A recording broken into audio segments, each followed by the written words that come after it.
Hey everybody, welcome back to my channel. It's Marilyn Brown from Teach Marilyn Be Style, and I wanted to come to you with this really quick message about community. Things have been very interesting in the online teacher Instagram community lately. I feel like in the past few months things have really shifted.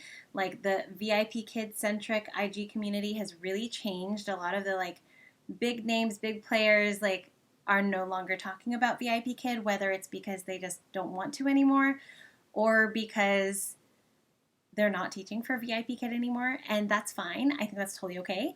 I am still currently a VIPKid teacher, but I am choosing to kind of broaden my community because I just feel like there is so much that we can learn from teachers no matter what your background is, no matter what company you're with. Honestly, I feel like it opened up to a lot of the other companies because we all have so many similar experiences and just similar ways that we can utilize props or rewards or things in class that keep students engaged. But I personally decided that I was going to kind of broaden my community in the last few months, actually, especially since the Black Lives Matter movement gained a lot of traction on social media. I found that some of the most authentic people that I was learning the most from that are educators are people in the classroom. And so I just really, really wanted to connect with educators anywhere. And so since then, I feel like my community has really shifted a lot in addition to the VIPKid community shifting in and of itself. So anyway, all that to say, it is a really, really, really high value of mine to connect with other people, so much so that I made this t-shirt.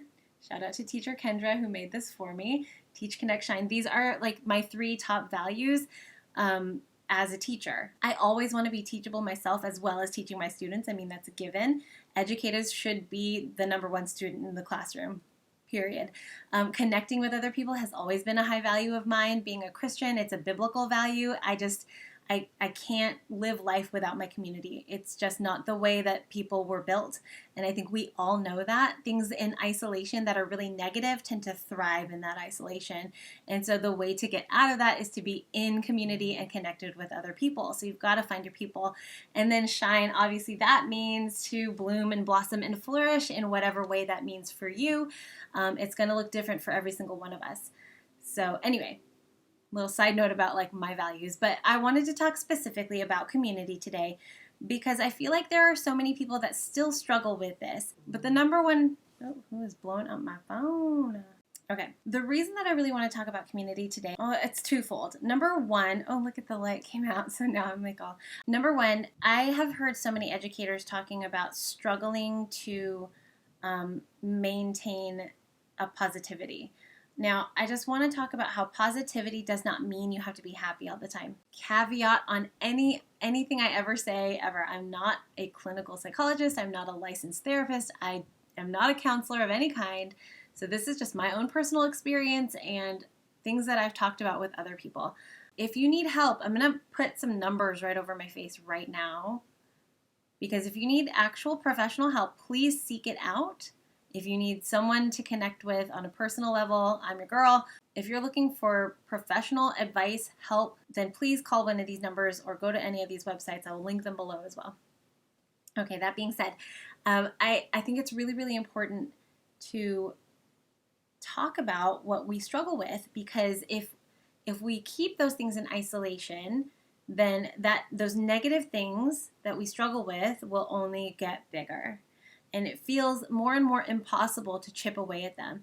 And there are so many reasons people don't want to reach out. They think I'll be a burden on somebody else or, they just aren't really going to understand me.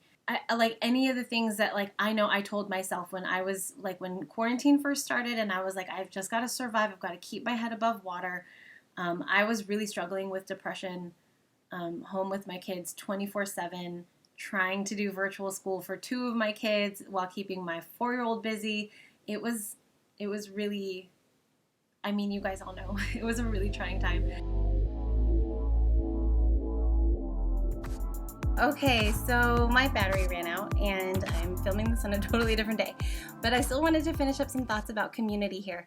As I was saying in that last thought, negative mind space, negative thoughts thrive in isolation. We often start spiraling. I know that's true for me. And it's true for many of the people that I'm close to. Like once you get a negative thought in your head, if you're left alone with it and you kind of nurture it, oh, I'm not worthy of this? Okay, tell me more. And in order to feed truth, you're going to have to starve the lie. My point is, you're going to need to starve the lie from like your attention and your headspace. I said it in a post recently that like you need to stop leasing headspace out to those wrong thoughts. If it's wrong thinking, don't even let it reside in your head. Evict that stuff. Get it out. And one of the biggest ways that I am able to do that is in community. I use Marco Polo or voice text as a soundboard with friends, because if I have safe people that I'm, comfortable sharing with, I will just verbal process the things on my mind. And people that know me are very gracious, and they kind of listen really well and kind of help me sort through, okay, what's really true, what's not true at all. Let's point you away from that and cling to the truth, right? But how do you find those trusted people? Because I think that's kind of the thing, is like, how do you find the people that you really are willing to confide in that way? You have to put yourself out there. That's the scary part, okay? So you're gonna have to just decide somebody out there is going to be trustworthy and test the waters. It used to be so easy to make friends. Like when we were kids, it was just like, hey, you're my size, let's be friends, let's play. But as we get older, it's so much more complicated because relationships are complicated. But it's always worth it. It's always worth pursuing. So when you find your people, make a point to reach out. So if that person is me and you haven't reached out to me, reach out to me. Send me an email. Leave me a comment on here. Like if you really truly want to connect and find your people, find the group of people that's going to live life with you, support you. Maybe it's through your workplace. Maybe it's through Instagram. Maybe it's because you're a teacher vlogger and you want to connect with other teacher vloggers. You know what? Great. Let's build a community. Let's have a group chat. Let's, I'm part of several different group chats because of the different groups I'm in, and they are very significant to me. And these different groups of people have been there for me in great times, in times that I'm questioning, in times that I'm in a really negative headspace. And the more people get to know me, when I enter into those really bad places, they're able to see like something shifted. I need to call her back out of that. And so that's why community is so essential. So when you're noticing something about somebody else, maybe in your group, like you notice that they're starting to spiral, you notice that they're pulling away. But if you notice somebody is going from being kind of central in the group to being more and more on the periphery, reach out one-on-one or call them into the conversation in the group chat. Keep each other in check. It's accountability, but it's life. And if we want to build the best life for ourselves and our people, then we need to be willing to step out and say, hey, are you all right? Is everything okay? How are you really doing? Like really simple but straightforward questions, I think, are things that can really help to build that trust in that community, and also being willing to answer those questions. So when somebody asks you and you're trying to build that relationship with them, then answer. Let them know. If you're having an awful week, be real about it. Don't hide it. That conversation does not have to be your perfectly curated Instagram feed. It doesn't. Like, nobody's life is like that. I really hope that this encourages you to reach out. You have to be a little bit brave.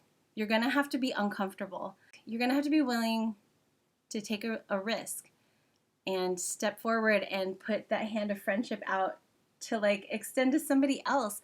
Okay, so here's my final thought for you. If you're struggling making friends, are you friendly?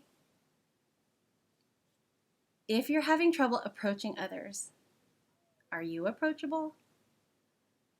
The reason I ask these is that I had to self-reflect on these questions. When we moved from California to Georgia, I had to self-reflect on these questions. God brought them up into my mind because I was crying and upset that I didn't have any new friends, and He asked me those questions. Are you friendly? Are you approachable? And I was like, yeah, no, I'm not. My guard is up. I'm wary of everyone. I don't know who really wants to be my friend or not. I don't know if these people are going to be someone I can count on or not. And that's hard. And so you just start with one person. Just start with one person That person whose posts have been super meaningful to you, reach out to them. It doesn't matter if they have 10 followers or 10,000 followers, reach out, because more often than not, especially in the teacher community, I feel like you will get a really positive response. Now, they may not be able to be your best friend if they have 10,000 followers, but I imagine that you will find people that are commenting on their posts that are like-minded with you, that you can then click on their profile and reach out to them. Because honestly, some of my closest friends in the teacher community I've met through Instagram and YouTube. So it just takes finding your people who's got the same teaching style as you, who's recommended the props that you love, who has shown you some strategy that you're like, I use this every day in class. Find your people. Find the way to connect with them and just start having the conversation. So I just want to encourage you. I really hope that this motivates you on this Monday. I know that a lot of you in your classrooms are feeling like this is your first year all over again, because literally everything is new, everything is different. So please find your people. It is more essential than ever to have your community, people that you can be yourself with and just completely melt down in front of, share the joys with, all of it, good, bad, and ugly, okay? I hope you are encouraged, and please share this with anybody you think would benefit from this message. I really, really, really think it's important that we strive to build community together. All right, you guys, if there's anything I missed and you'd like to hear more about it, put it in the comments below, and I would love to make a future video about it. I will see you guys on Thursday. All right, happy teaching. Make sure to connect with someone. Reach out. Be a friend. Bye.